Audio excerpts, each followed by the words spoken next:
everyone, it's me Manaswi and welcome back to my YouTube channel. हजुरहरु bore feel गर्दै हुनुहुन्छ हैन त? मैले कहिले पनि सोचेको थिइनँ कि मेरो यो र्यान्डम आइडिया सिरिजमा परिणत हुन्छ भनेर, तर जिन्दगीमा सबै कुरा कल्पना गरे झै हुन्छ भन्ने छैन नि त, so expect the unexpected. Anyway, आज पनि हाम्रो व्हाट टु डु व्हेन बोर्डमा चाहिँ we have a special guest. त्यो स्पेशल गेस्ट हो pipe cleaners. Yes, you heard it right. Pipe cleaners. Yo pipe cleaner 5 रुपैयाँ पर्छ. And it can do wonders. हजुर यो लाली गुराँस क्लिप देख्न सक्नुहुन्छ मेरो दुवै साइडमा. केले बनेको? Pipe cleaners. हजुर यो फ्यान्सी लुकिङ क्लक क्लिप देख्न सक्नुहुन्छ? केले बनेको? Pipe cleaners. सो आजको भिडियोमा चाहिँ म यस्तै फ्यान्सी लुकिङ एक्सेसरिज देखाउँदैछु हजुरहरूलाई from pipe cleaners. So without any further ado, let's get started. So Lali Guras clip बनाउनको लागि चाहिँ फर्स्टमा we are going to take a red pipe cleaner. त्यसलाई चाहिँ बेन्ड गरेर 4 भागमा डिभाइड गरेर चाहिँ कैँचीले काटिदिनुपर्छ. यो सजिलै नै काटिन्छ, द्याट्स नट अ प्रब्लम.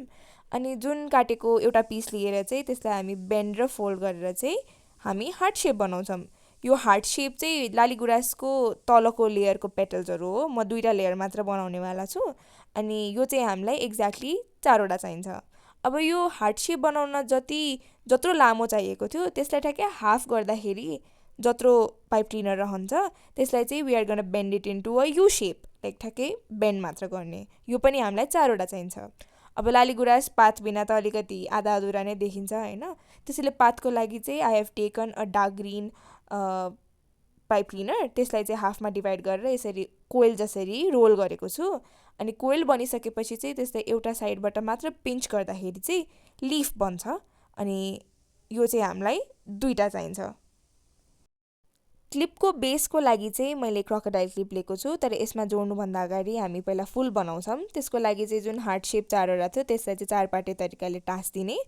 अनि त्यो माथि फेरि ग्लु लगाएर चाहिँ जुन बाँकीको 4वटा यू शेपको पेटल्स थियो त्यसलाई चाहिँ यसरी side by side like 4वटा डिरेक्सनमा टाँसिदिने.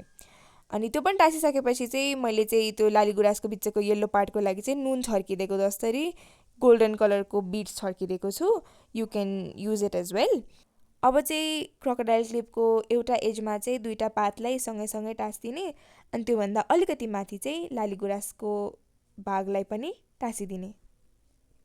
And just like that हाम्रो लाली गुराँसवाला क्लिप इज रेडी. अब सेकेन्ड क्लिपको लागि चाहिँ we need a very basic सा लुकिङ क्लक क्लिप. जति बेसिक त्यति सजिलो हैन.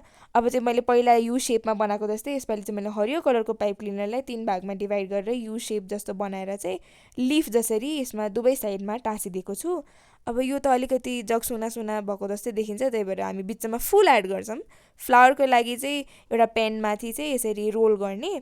अनि 5 चोटि रोल गरिसकेपछि चाहिँ त्यो एउटा स्पाइरल जस्तो फर्म हुन्छ. अनि त्यो स्पाइरल फर्मलाई चाहिँ स्प्रेड गरिसकेपछि चाहिँ लाइक एउटा फुल बन्छ. त्यसलाई चाहिँ बिस्तारै लाइक बेन्ड गर्दै स्प्रेड गर्नुपर्छ. अनि त्यसपछि फुल बनिसकेपछि चाहिँ हामी त्यो फ्लावरलाई त्यो क्लिपको दुवै साइडमा सेन्टरमा चाहिँ टाँसिदिन्छौँ. अनि अलिकति फिनिसिङ आओस् भनेर चाहिँ यो मैले हाफ मोती खाले कुरा पनि माथिबाट टाँसिदिएको छु. And just like that we were able to turn a very basic सा looking clock clip into a very fancy looking one, like cute. अब यो थर्डवाला क्लिप चाहिँ 2टैको मिक्सचर जस्तो हो. यसमा चाहिँ मैले लाइट ग्रिन कलरको पाइप क्लिनरबाट चाहिँ कोइल गरेर चाहिँ लिफ बनाएको छु. अनि हार्ट शेप गरेर चाहिँ फ्लावर बनाएको छु. अनि बिचमा फेरि मैले मोती टाँसिदिएको छु फिनिसिङ आओस् भनेर चाहिँ. अनि त्यसै गरेर यो थर्ड क्लिप त झन् यति सजिलो तरिकाले रेडी हुन्छ. अनि it's cute as well. Just look at it. राम्रो छ है. Pipe cleaners, wow. What to do when board series is getting much more interesting. त्यसैले हजुरहरूलाई कुनै आइडिया छ भने चाहिँ you can comment down below. अनि thank you so much for watching. I hope you like it. Please don't forget to like, share, comment and subscribe and press the bell icon so that you'll get notification whenever I post a new video. अब फेरि अर्को भिडियोमा भेटौँला. Bye!